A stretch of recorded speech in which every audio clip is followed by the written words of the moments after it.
Saludos, mis queridos hermanos y hermanas, bienvenidos y bienvenidas a otro encuentro bíblico de las iglesias de Puerto Nuevo, La Central, la iglesia ensonadora.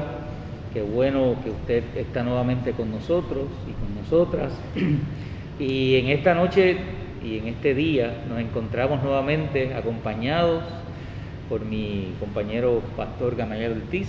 Saludos a todos y a todas y bendiciones. Y hoy estamos en continuación a la semana pasada, está con nosotros la doctora Marvilis Ávila. Sí, saludos, contenta de estar con ustedes nuevamente. Así que dándole seguimiento al tema que estuvo extraordinario en nuestro pasado encuentro y queremos hoy continuar dialogando, pues vamos al texto bíblico y vamos al inicio de este conversatorio. En el capítulo 1 de Ruth, del libro de Ruth, se dice a partir del verso 16: Pero Ruth contestó: No insistas en que te deje y me vuelva. A donde tú vayas, yo iré.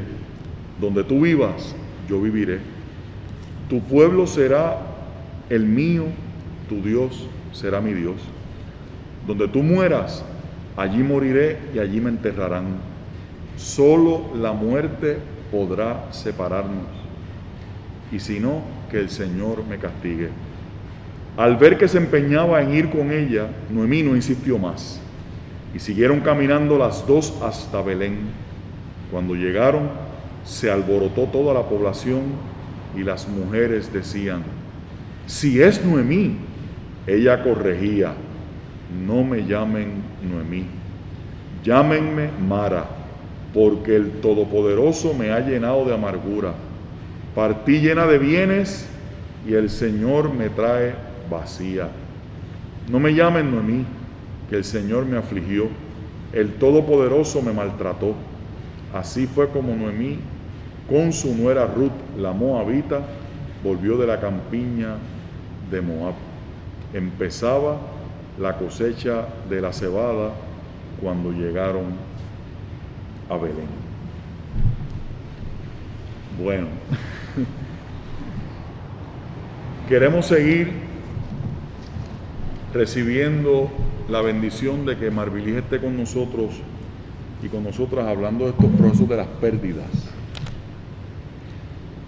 Y en medio del proceso de las pérdidas, Marvilis, ocurre aquí para mí una segunda cosa de valor en el texto en términos de esos recursos que se van levantando. Y el primero era que Noemí, desde su fe y sin abandonar los referentes de esa fe, le adjudica a Dios, al Dios en el que ella creía, que ese Dios se había vuelto a acordar de su pueblo dándole pan. Y acá, a lo que me gustaría contigo y con Carlos enfocar la atención de la gente es que a mí me parece que se empieza a abrir como una corriente, un surtidero de posibilidades en esa relación que se va construyendo desde un dolor compartido entre Ruth y Noemí. Y yo pienso que eso tiene tanto valor, Marvilis, porque cuando nos ha tocado a cada uno y a cada una el enfrentar ciertas encrucijadas de la vida que nos la ponen difícil, es verdad que no se elimina la dificultad del camino, pero cuán distinto es, cuán distinto es sentir el tesoro del acompañamiento, de la empatía, de la amistad, de esa solidaridad. Y me parece que podríamos comenzar hablando algo, Claro. Dándose también aquí entre dos mujeres con una posición tan desventajada en la que estaban ambas. Claro, claro. Sí, me parece que es bien llamativo, ¿verdad? El que anterior a eso, ¿verdad? Ya Noemí les había traído, ¿verdad? A sus nueras que se podían regresar, ¿verdad? A su tierra de origen. Sin embargo, Ruth, de una manera voluntaria, de una manera bondadosa, cercana, amorosa, ¿verdad? Le dice a Noemí que quiere continuar la ruta con ella. Así que de alguna manera lo importante aquí es cómo, aún en medio de esa desolación también que sentía Noemí, ella va experimentando la provisión del acompañamiento, precisamente de la mujer que era su nuera, pero que también había tenido pérdida. O sea, que en ese sentido se acompañaron en el camino, y probablemente Noemí estaba dispuesta a caminar sola de regreso, ¿verdad? Hacia Belén, y no se dio de esa forma. Ese acompañamiento es sumamente importante. Inclusive cuando estamos en pérdida, a veces pensamos que las personas también que estamos consolando o que queremos ayudar a las personas en pérdida, en ocasiones pensamos que la manera de ayudar es hablándoles, aconsejándoles, dándoles respuestas, ¿verdad? Y en estos caminos me parece que es importante que podamos identificar que meramente el acompañamiento, en este caso fue físico o emocional, pero el acompañamiento que nosotros tengamos con las personas que están en pérdida es sumamente valioso, igual que otro tipo de respuesta que puede ser verbal. Lo que quiero decir con esto es que muchas veces la gente puede entender que no puede apoyar a otras personas en pérdida porque no tienen una expertise, porque no tienen unos estudios, porque no han tenido una experiencia similar, así que no tienen cómo hablarles o aconsejarles acerca de lo que están viviendo. Pero nada más el recurso de acompañar es un recurso suficiente y valioso, porque en algún momento las palabras no son necesarias cuando estamos en los procesos, en estos tipos de procesos de pérdida o de crisis, ¿verdad? Así que ese proceso de solidaridad, en este caso, de quien también estaba padeciendo una pérdida, ¿verdad? Pero que también quería estar en el camino de acompañamiento junto con Noemí, agrega un elemento sumamente esperanzador, porque el camino de regreso, fíjense que aunque ya Noemí tenía esa visión, ¿verdad? Esa información también de que ya la hambruna se había acabado, eso no quitaba que las circunstancias que ella iba a encontrar probablemente también iban a ser diferentes, y que ella también se sentía diferente. Así que ella había atravesado unas experiencias muy fuertes y regresa a su lugar de origen, pero no necesariamente ese lugar de origen lo iba a encontrar igual que lo dejó, ¿verdad? Así que es el proceso de estar acompañada en el camino de regreso tiene unos grandes significados, y también se añade el elemento de la esperanza, del fortalecimiento, porque en la compañía de otro y de otra uno puede fortalecerse, ¿verdad?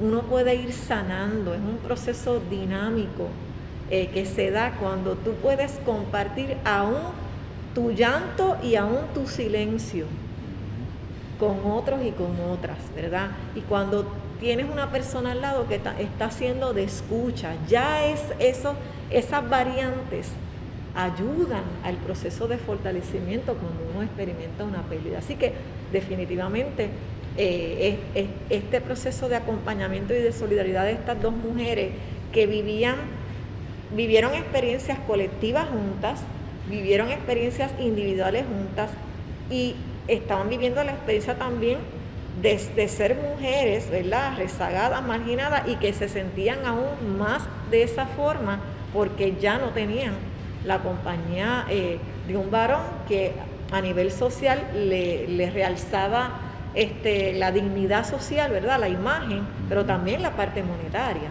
Así que es un elemento, me parece que de mucha esperanza, ¿verdad? Y hace una gran diferencia el que nosotros y nosotras podamos estar acompañados y acompañadas en los procesos de pérdida meramente con la presencia. Esa presencia no siempre va a ser física, ¿verdad? Y nosotros lo sabemos, porque en muchas ocasiones hay personas que no pueden llegar hasta donde nosotros estamos físicamente, pero sabemos que emocionalmente y espiritualmente están ahí. ese acompañamiento es vital en los procesos de manejo de pérdida y, ¿verdad?, lo estamos viendo en este relato. A mí me gusta de ese versículo en particular, la solidaridad incondicional de Ruth hacia Noemí, donde prácticamente ella establece, ¿verdad?, todo lo que en este momento tú necesitas que yo haga, que yo sea, yo lo voy a hacer, ¿verdad?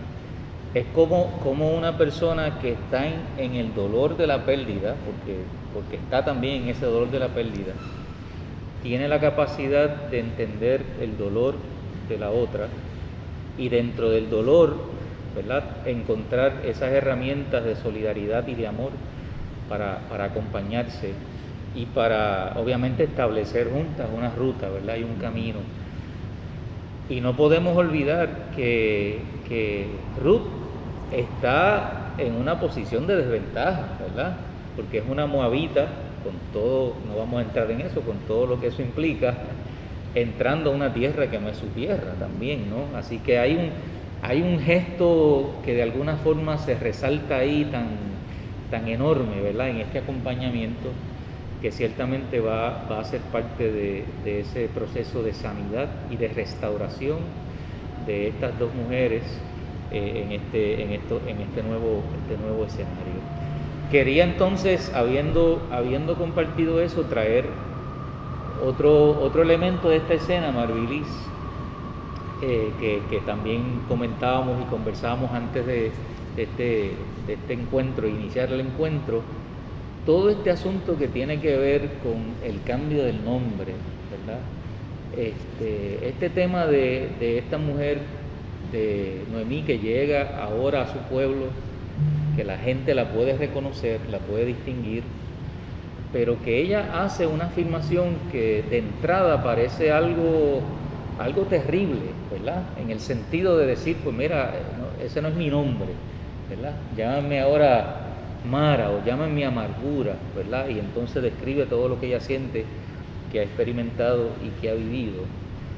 Y quizás uno pudiera pensar que es una cosa negativa, porque a veces por alguna razón dentro de la experiencia de la fe nosotros pensamos que la gente que tiene fe o que la gente que camina con Dios siempre debe estar hablando de victorias, ¿verdad?, y hablando de cosas positivas, y a veces este tipo de lenguaje pues suena como disonante, ¿no?, a ese entendimiento que nosotros tenemos de la fe.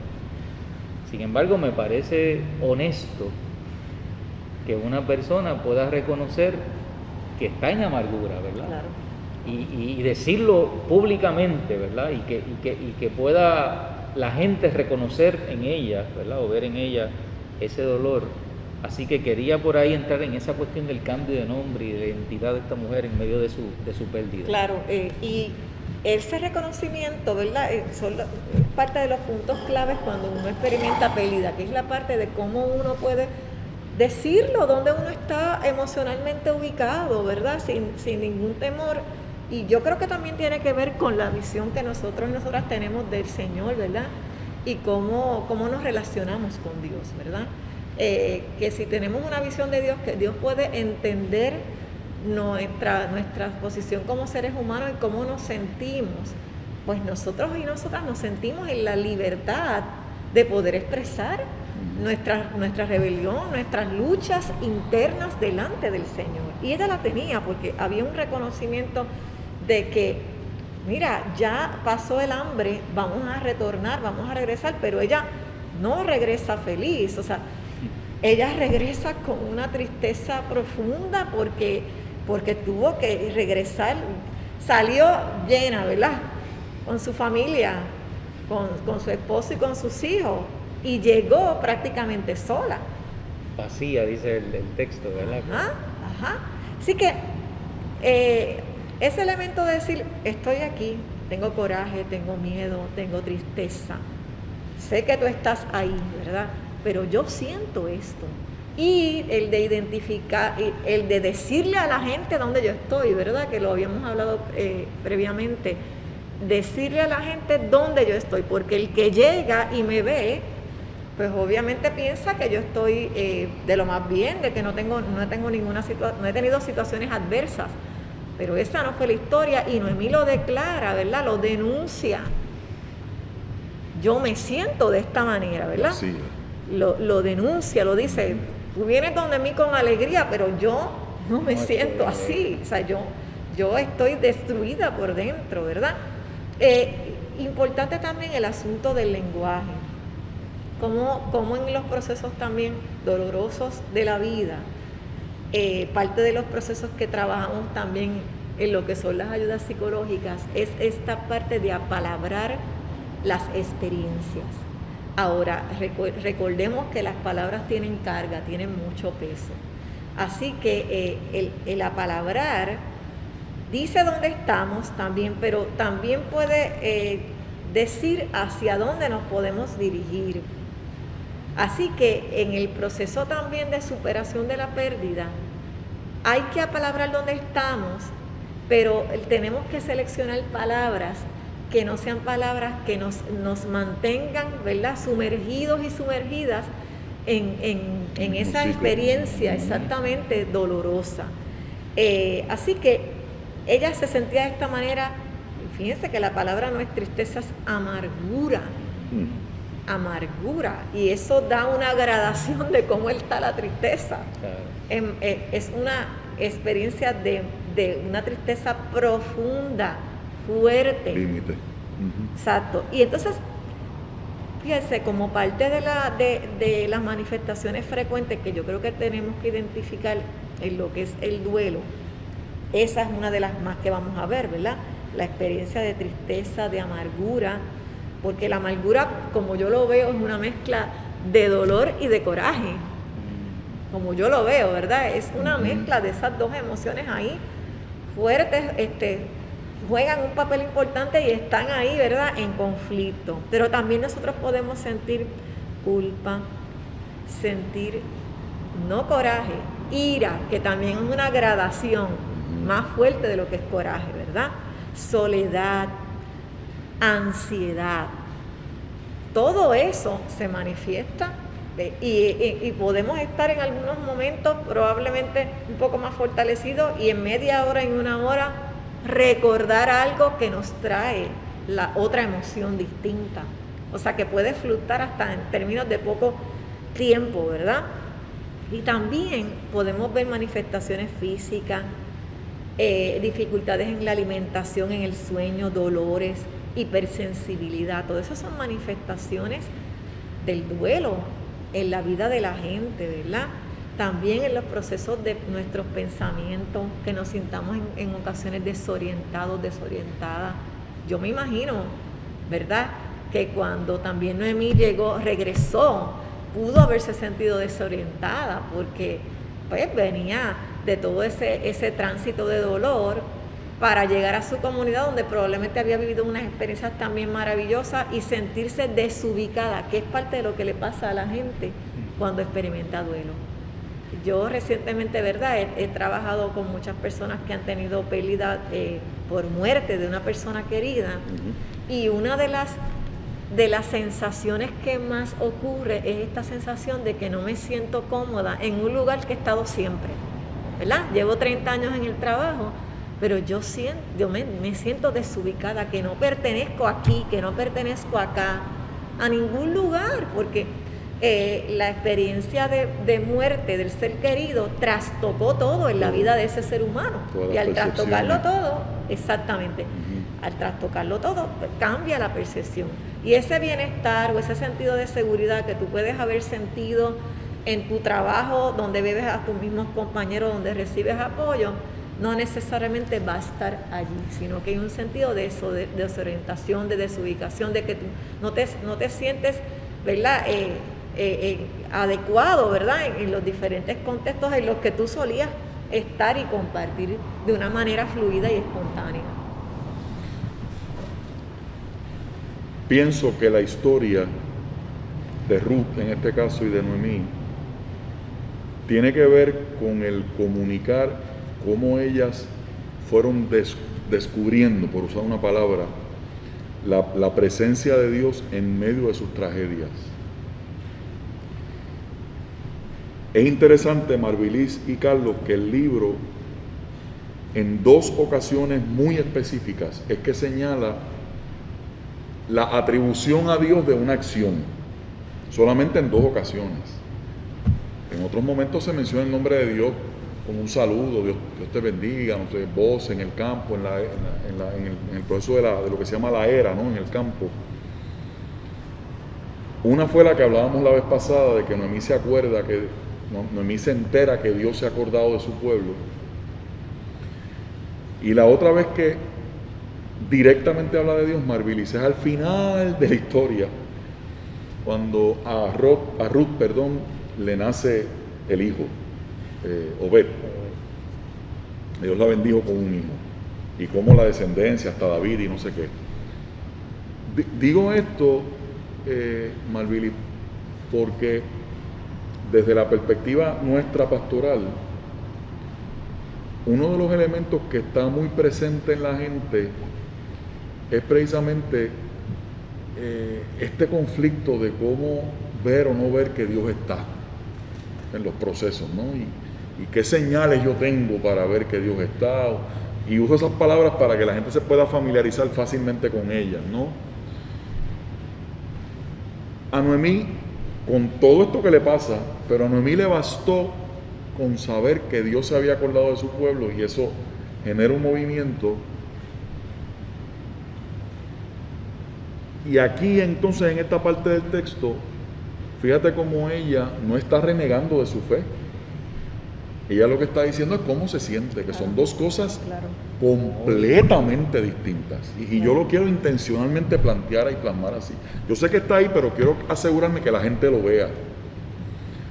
Una cosa es yo renunciar a unos esquemas y unos entendidos, o acusar a alguien que está renunciando a unos esquemas y unos entendidos, y otra cosa es que la persona, de cara a una realidad que golpea y golpea con mucha fuerza, una persona pueda tener, para mí, lo que es al contrario, es la salud espiritual de poder expresar lo que está diciendo, porque en ese proceso de ventilar, y tú sabes de eso tanto más que Carlos, en ese proceso de ventilar, yo siempre he creído, y tú decías algo ahora con lo de apalabrar, que en la medida en que una persona es capaz de nombrar su situación, eso ya es un recurso para bregar con la situación. Claro. Tú sabes, a Jesús le va Bartimeo, que está ciego. El hijo de David, ten misericordia de mí. Pues si estaba ciego, estaba a la orilla del camino, oye, 2 más 2, y Jesús, ¿y qué es lo que Jesús hace? ¿Qué quieres que te haga? Es que para mí, ¿verdad? Como para mí Jesús es el modelo. Claro. Ese asunto de cómo Jesús, en la pregunta de Jesús pone a Bartimeo en la posición de tener que nombrar su situación. Yo soy de los que creo que muchas veces, Marvilis, los pastores y las pastoras, no tenemos que inventarnos grandes argumentos ni grandes malabares para acompañar a la gente en sus procesos. Lo que deberíamos es estimular que la propia persona nombre su situación. Y por eso es una palabra de la jerga religiosa, porque yo creo muchas veces, Marvilis, que en el nombrar mi situación, ahí yo empiezo a exorcizarme. Claro. Ahí yo empiezo a limpiarme, para usar una palabra de la jerga, ¿no? Religiosa. Y digo esto también, Marvilis, porque las mujeres del pueblo, naturalmente, yo sé que de muy buena fe, salen contentas. Mira, pero si es Noemí la que está llegando por ahí. Y es como que Noemí le pone una pared medio difícil de asimilar, ¿verdad? Y le dice, no, párense un momentito. La que se fue no es la misma que está llegando, no es la misma que está llegando ahora. Puede ser que haya que afinar el texto, ¿verdad? Cuando ella dice que me fui llena de bienes, usted tiene que ubicar eso en contexto. A lo mejor llena de bienes materiales, no, porque se va de Belén porque hay hambre, pero llena de bienes porque se fue con su familia. Oye, ¿qué mayor bien que ese? Entonces regresa vacía, porque regresa sin esos agarres del corazón. Entonces el comentario que quisiera, Marvilis, aquí provocar contigo es, fíjate lo que ocurre cuando la gente, una persona o un grupo de personas, desconocen lo que hay en la historia de otra persona. La etiquetamos o la nombramos o la llamamos o la entendemos o la percibimos en una realidad, pero esa persona está estacionada en un lugar completamente distinto a ese. Claro. Ya no me llamen más. Esta es mi realidad, ¿verdad? Porque en el nombre lo que está es su realidad. Y quiero traer eso, ¿verdad? De cómo nosotros debemos tener un poquito de más sensibilidad a la hora, de más cuidado, de más disciplina en la observación, a la hora de sintonizar bien dónde es que está ubicada otra persona. Claro. Que no necesariamente es donde yo la dejé o donde yo lo ubico en este momento, sino ver dónde es que la persona se siente. Claro, y cómo te puedo ayudar desde esa realidad, que es el otro paso, ¿verdad? No la mía, sino la tuya. Claro, ¿cómo te puedo ayudar? Porque es lo primero, como bien dices, Gamaliel, es la parte de identificar dónde estoy y decirlo, aquí es que estoy yo. Sí. Hay personas que entran en el proceso de vergüenza, porque tuvieron su vida plena, y la plenitud también la definieron en el sentido material, ¿verdad? Y en el sentido de compañía, ¿verdad? Emocional, etcétera, de sus familiares. Pero aquí hay una transformación, y al haber esa transformación, las personas se avergüenzan de decir dónde están, ¿verdad? Yo he conocido gente que, por ejemplo, ha tenido pérdidas materiales antes del huracán María, o sea, fuertes. Ni hablemos, ¿verdad?, de cuando vino el huracán para nuestro país, pero en el sentido que vivían en X lugar, que era un lugar bastante costoso, etcétera, que tenían unas profesiones y tuvieron, ¿verdad?, que irse a procesos de quiebra, ¿verdad?, en el crédito y todo eso. Y lo cuesta arriba que es el poder decir, ya no puedo ir a estos lugares, ya no puedo pagar ciertas cosas, y en algunos foros tener que decirlo directamente. Ya no puedo costear el colegio de mis hijos. O sea, ahí vamos a los procesos duros, ¿verdad?, de enfrentarlo delante de otros y de otras. Entonces, es un acto de valentía, como yo también lo veo en términos de Noemí, ¿verdad? De decir, no me llames de esta manera, llámame Mara, porque, ¿verdad?, estoy llena de amargura. Así que en ese sentido, es decir valientemente dónde yo estoy. Estuve en la plenitud, estuve gozosa, llena de bienes emocionales, en compañía de mi familia, y ya no estoy ahí. En este momento de mi vida no estoy ahí. Y te lo estoy diciendo, yo creo que es un acto de sanidad el nombrarlo. Claro. Y también es un recurso, ahora como lo estoy viendo mientras lo dialogo con ustedes, es un recurso personal de ella, porque lo está verbalizando a otros y a otras, y a partir de esa realidad que ella está nombrando y que ella está declarando, los otros y las otras también pueden acercarse de formas diferentes para ayudarle, o para asistirle, o para apoyarle. Y entonces a veces nosotros y nosotras necesitamos decir dónde estamos y lo que deseamos en ese momento, para que las otras y los otros nos puedan acompañar de la manera en que nosotros necesitamos, que no lo van a descifrar los otros y las otras, ¿verdad? Sino que uno le puede ayudar a los otros y las otras a acompañarnos a nosotros, ¿verdad?, en los procesos de pérdida. Me parece extraordinario, ¿verdad?, ese comentario, y ese comentario que sigue al de Gamaliel y el que hace Marvilis.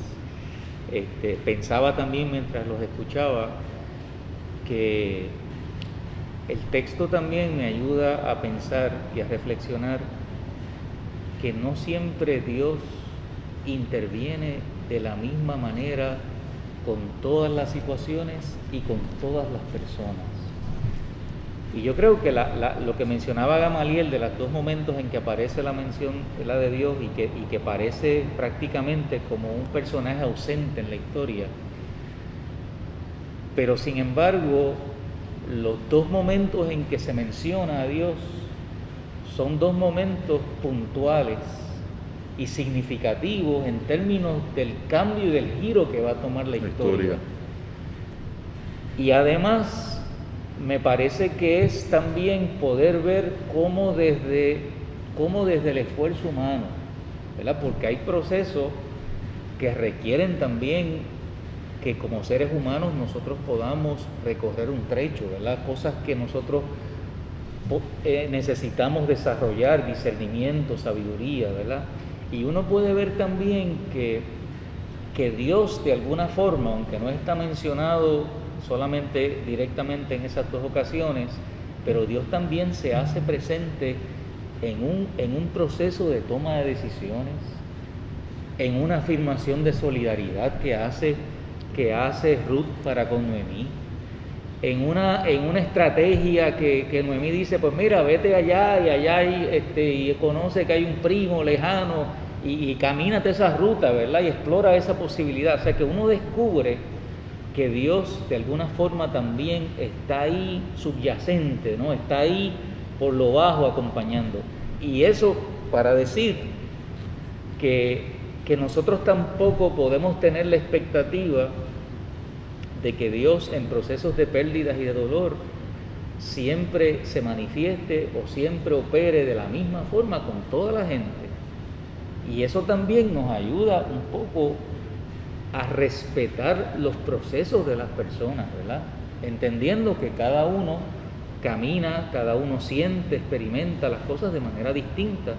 Y eso hay que reconocerlo, hay que respetarlo y saber que el hecho de que no veamos una persona en un periodo corto de tiempo, ¿verdad? Haciendo afirmaciones grandes de fe, ¿verdad? Y de victoria, no quiere decir que Dios no esté, o sea, que Dios no haya estado también acompañando a esa persona, aunque le haya tomado más tiempo, aunque ha sido distinto su recuperación, porque Dios, como dije al principio, acompaña quizás de maneras distintas, pero puntuales, importantes en la vida de la gente. Claro. Y para que Malvin lo tome ahí, Carlos, eso mismo que tú estás diciendo nos hace seguir viendo que esta historia pasa algo similar al libro de Esther. O sea, en esta historia, este tipo de historia, para mí, la belleza, parte de la belleza que tiene, es que como aquí no hay revelaciones de un ángel, aquí no hay apariciones en un sueño, aquí no hay anuncios proféticos trascendentales, aquí son los acontecimientos cotidianos de la historia de estas dos mujeres.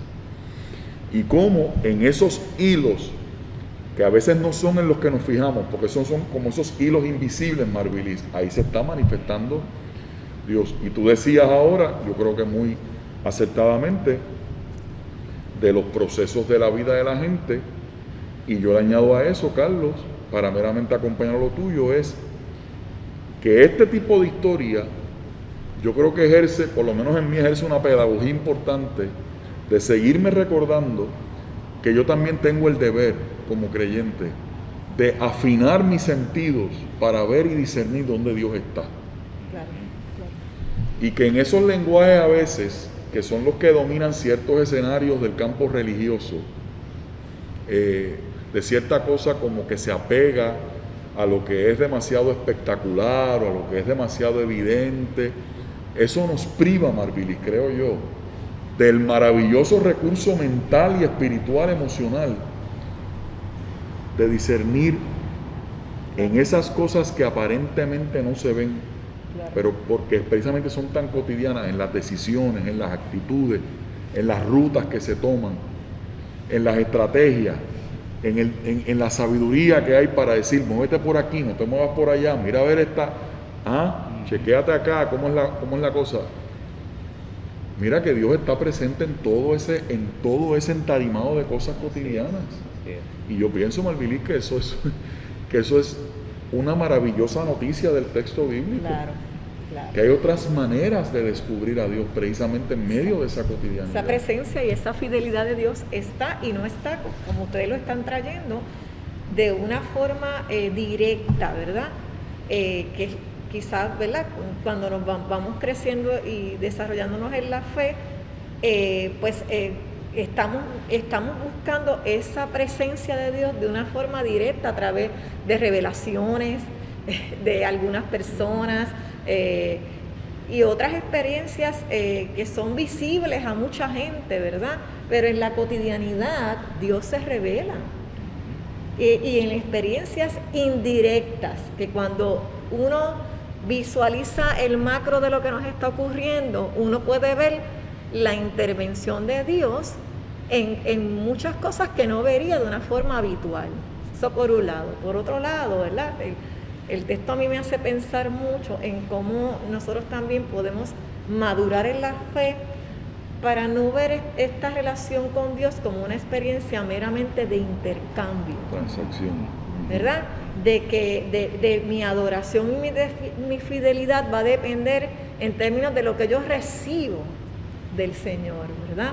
Y yo creo que eso es un reto que tenemos todas las personas cristianas, ¿verdad? O personas en comunidades de fe, donde la experiencia de maduración en nuestra fe se ve probada en los procesos de pérdida, en los procesos de crisis.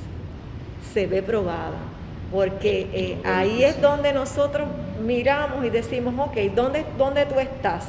¿Por qué no me diste esto? Y hacemos los cuestionamientos, pero en el camino, ¿verdad? Se afianza nuestra fe cuando podemos ver a Dios de otras maneras y no necesariamente el Dios que siempre está proveyendo lo que nosotros deseamos. Queremos. Así que esa es otra, y como tú bien trajiste, Gamaliel, ella no reniega de su fe, pero ella declara cómo se siente. Eso es lo que siente.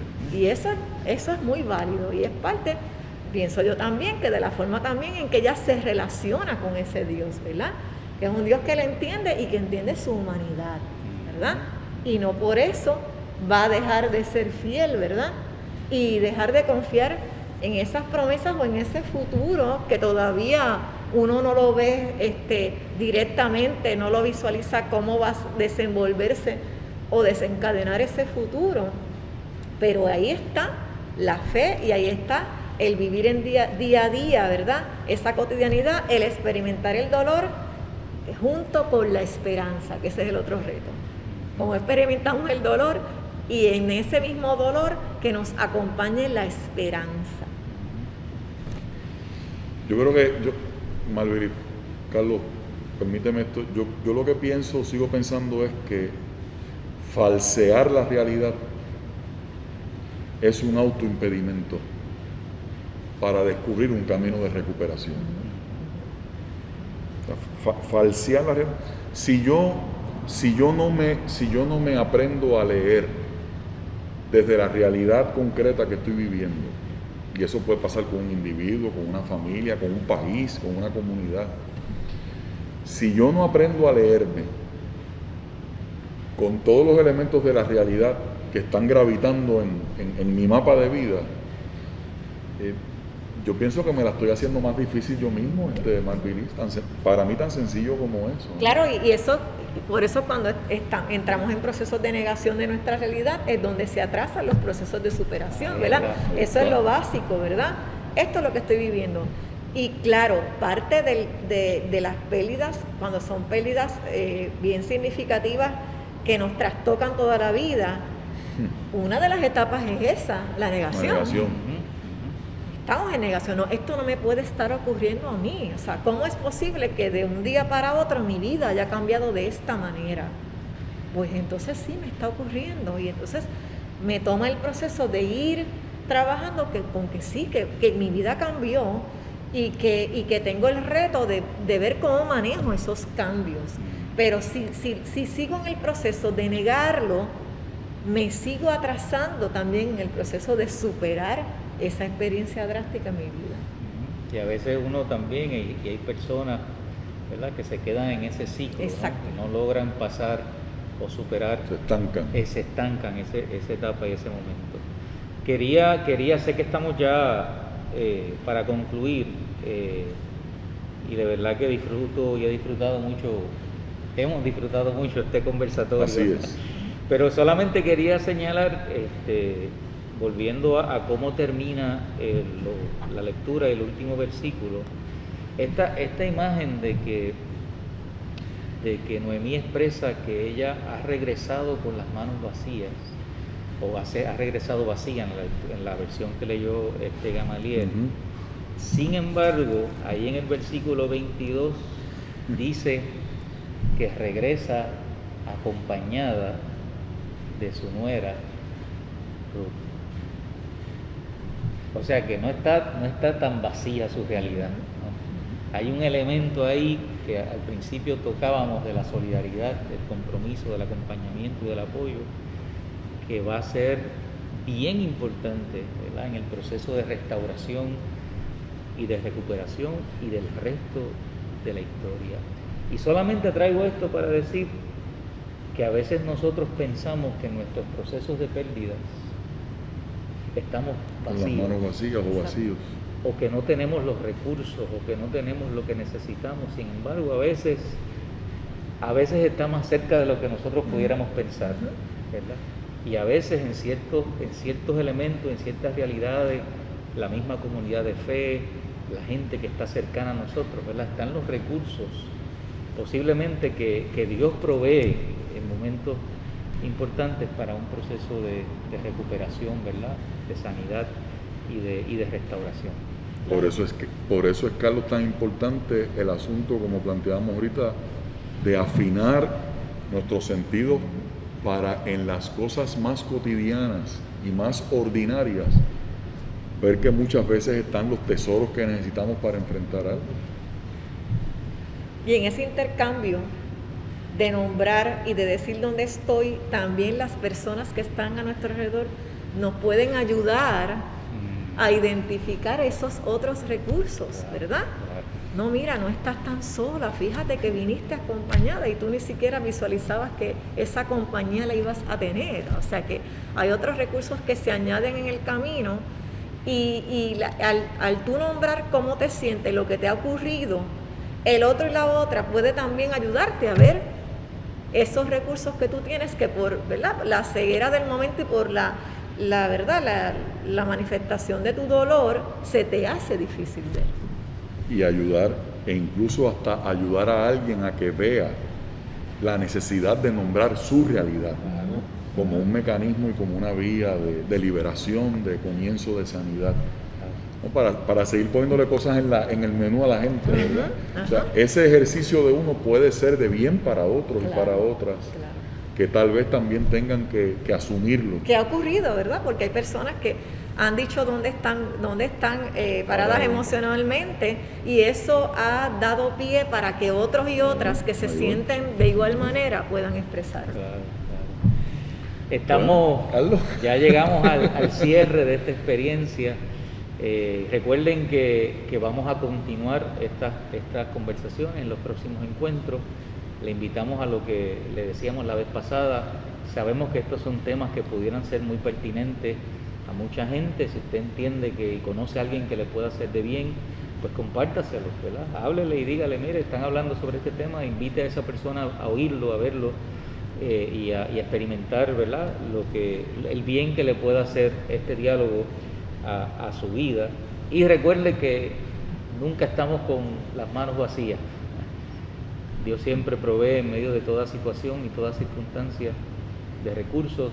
Es importante afinar nuestra mente, nuestro oído, nuestra mirada para percibir dónde es que Dios Usted no está solo ni está sola. Mire a su alrededor, que siempre va a descubrir que hay recursos, o que hay otra mano humana que está ahí acompañándole en el proceso. Marvilis, gracias. Gracias a ustedes también. Y esperamos que haya sido de bendición para todos y para todas, y como se acaba de recordar, no olvide que vamos a continuar, y vamos a continuar con este tema de las pérdidas, explorando otros ángulos, otras miradas que también pueden ser y que van a ser muy útiles, de mucho bien para usted y para cualquier persona con la que usted comparta. Le reiteramos la gratitud a Marvilis, y nos seguimos viendo, como decía Juan Marco Rivera, nos seguimos viendo con Jesús en el camino. Bendiciones para todos y para Bendiciones. todas. Bendiciones, hermanos y hermanas.